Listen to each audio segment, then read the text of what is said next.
السلام عليكم ورحمة الله وبركاته. ازيكم يا حبايبي؟ عاملين ايه؟ يا رب تكونوا في احسن حال يا رب، اللهم امين.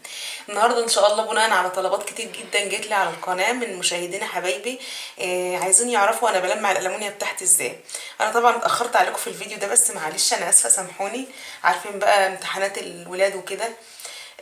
ان شاء الله انا يعني عايزه بس اعرفكم ان انا الفيديو ده مش من اختراعي ولا من يعني الفكره بتاعه تلميع الالومنيوم دي مش من اختراعي انا كنت قبل ما افتح القناه كنت بتفرج على قناه جميله جدا اسمها سوبر دودي، صاحبتها دينا.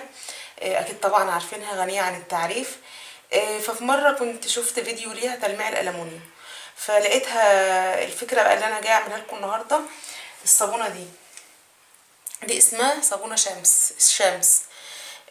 في منها الوان كتير، منها ابيض واسمر واخضر، وفي منها الاصفر كمان، بس انا مش متوفر عندي غير الابيض ده.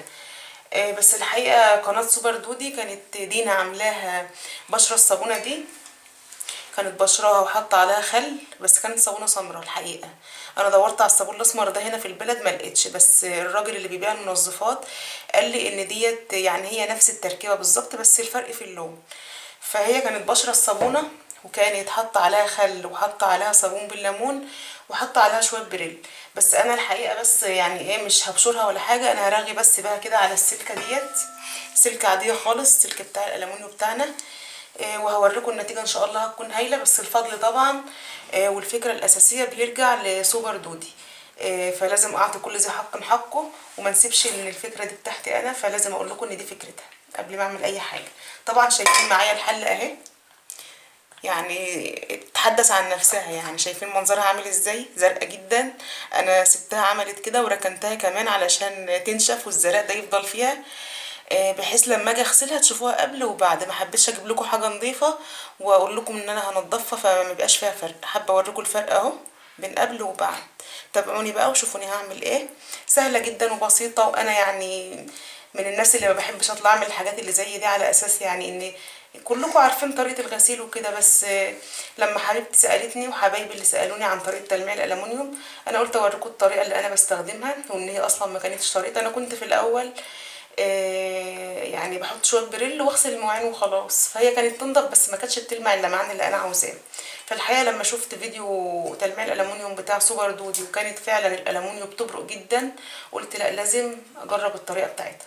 ومن يوم ما جربتها وانا فعلا مرتاحه جدا وشكل الالومنيوم بيريح.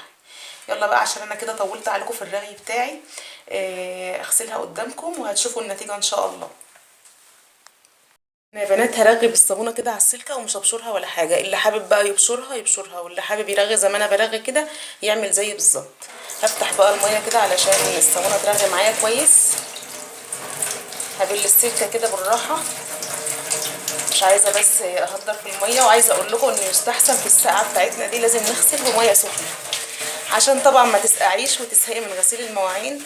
وفي نفس الوقت الميه السخنه بتساعد على نظافه الحاجه معاكي. ممكن طبعا تملوا من الرغي دوت بتاع الصابونه، يعني انك ترغيها كده، مش من الرغي بتاعي، من الرغي بتاع الصابونه، انك تفضلي ترغيها كده. فابشريها بقى اللي يريحك، بس انا بحب اعملها كده علشان لو انا مش هعمل كميه الومنيوم كتير تفضل الصابونه عندي بحالها، وما يعني ما ابشرهاش كلها مره واحده. انا كده خلاص اهو رغيت على السلكه بتاعتي، هبتدي بقى اغسل اهو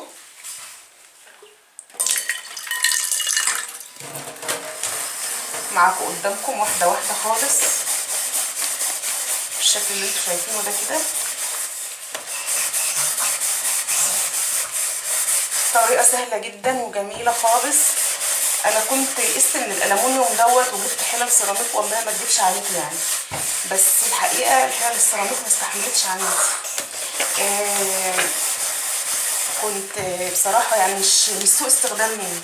انا كنت بستخدم لها الاسبونشة في الغسيل، وكنت كمان بستخدم لها المعالق الخشب والسيليكون، بس معرفش الحقيقة ايه اللي جرالها يعني. حسيت ان الالومنيوم دوت هو الاصيل بتاعنا. معلش بقى الست حبسه عايزه تسمعها صوتها وهي بتعيط. هفصل الفيديو بس اسكتها وهجيلكوا تاني، وهسيب الحله مش هعمل فيها اي حاجه خالص، وهاجي اكملها قدامكم.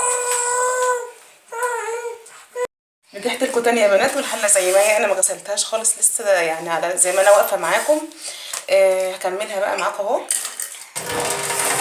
هتدعكي فيها كده كويس قوي قوي بالشكل ده كده.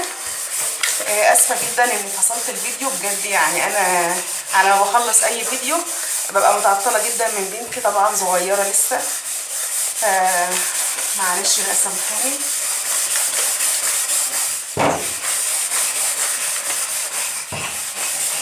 طبعا لازم احط فوطه كده تحت الحله علشان ما تتزحلقش مني من الحوض، وفي نفس الوقت ما تفضلش تخرج بقى كده وتصدعني يعني.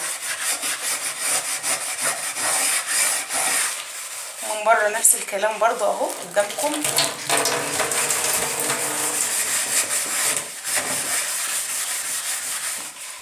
يا جماعه في ناس كتير جدا يعني ما بتحبش تطبخ في الالومنيوم، ويقول يعني مضر بالصحه وكده. انا شايفه ان انا طالما بنضفها كويس جدا ما بخليش فيها اي حاجه، يبقى اكيد طبعا مش مضره ولا حاجه. احسن ما اجيب السيراميك ويتخربش مني، وطبعا لما بيتخربش كلكم عارفين انه مبيبقاش صحي. فانا جربت ده وده بصراحه، ولقيت ان الالومنيا ديت هي الاساس بتاعنا كلنا يعني. مهما نلف ومهما نجيب سيراميك بقى، ستانلس، جرانيت، هي الالومنيا ده اصيله جدا يعني. عايزه اشوفها معاكم دلوقتي، اشوف احنا وصلنا لمرحله ايه، عشان لو كانت محتاجه طبعا هنغسلها كمان مره. انا من الناس اللي كنت بكره غسيل الالومنيا ده قوي قوي يعني بصراحه. الطريقه دي لما فضل يعني اجربها كتير وتلمع معايا بجد حبيته. هشوفها كده ونشوف.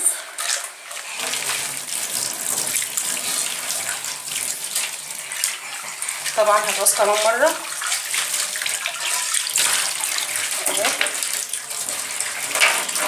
هتحتاج تاني غسيل كمان مره. هي تعتبر الزرق راح خالص اهو، بس هغسلها كمان مره معاكم.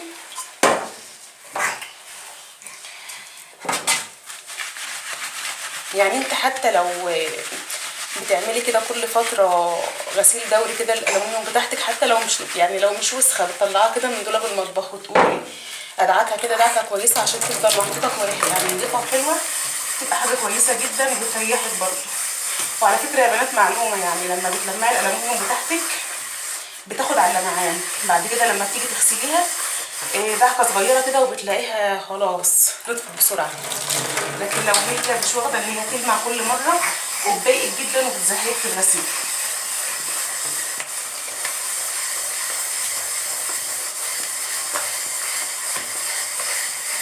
طبعا الحله دي هتاخد وقت لانها كانت زرقاء قوي يعني، فمش عايزاكم تملوا من الفيديو. انا طبعا بغسلها وبدردش معاكم، لكن لو انا بغسلها كده يعني عادي من غير فصول ومن غير حاجه طبعا مش هتاخد مني الوقت ده. فمش عايزاكم تفكروا ان هي خدت وقت طويل، دي حقيقه يعني هي ما خدتش وقت طويل ولا حاجه، بس انا كمان بتكلم معاكم هتحسوا ان هي واخدت وقت طويل. لازم طبعا بره الحله يكون زي جوه بالظبط، لان انت لما بتطلعي الحله نظيفه وتطبخي فيها نفسك كده بتتفتح على الطبيخ. حافظه برضو عايزه اسمعكم صوتها، بس انا مش هفصل تاني، لازم اخلص الفيديو علشان ورايا طبعا حاجات كتير لازم اعملها. عماله بتغني اهي سامعين يا بنات. انا كده خلصت الحله اهو، هشوفها بقى واوريكم شكلها بقى عامل ازاي.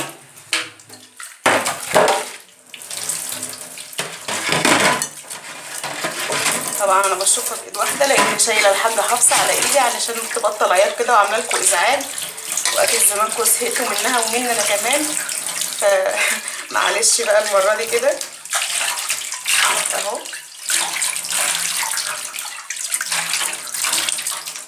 خلاص كده اهو، شايفين الحله، شايفين اللمعان، وده من بره بالشكل ده اللي انتوا شايفينه، مفيش اي زرق خالص، والزرق كله راح وفي وقت بسيط جدا.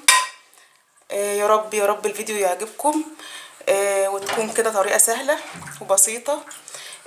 عايزه اقول لكم يعني بجد انا من هنا بشكر قناه سوبر دودي جدا، لان هي اللي عرفتني على الطريقه ديت. ولولاها فعلا انا كنت هفضل الحلل بتاعتي مطفيه مش هتلمع بالشكل اللي انتوا شايفينه ده. وعايزه اقول لك ان انت كمان لما بتنشفيها علشان تحطها في دولاب المطبخ اللمعان بيبان اكتر من كده كمان، ولو حابه تلمعها اكتر من كده برضو براحتك. وكده خلاص انا خلصت الحله واديكوا شايفين. هاتوا كده الفيديو من الاول وشوفوا الفرق بين قبل وبعد، قبل التنظيف وبعد التنظيف. جميله جدا وبتلمع من كل النواحي اهي. يا رب يا رب الفيديو يعجبكم وتجربوا الطريقه وتكون سهله معاكم. واي طلب مني تطلبوه انا ان شاء الله بنفذه لكم. واسيبكم بقى في رعايه الله وامنه، والسلام عليكم ورحمه الله.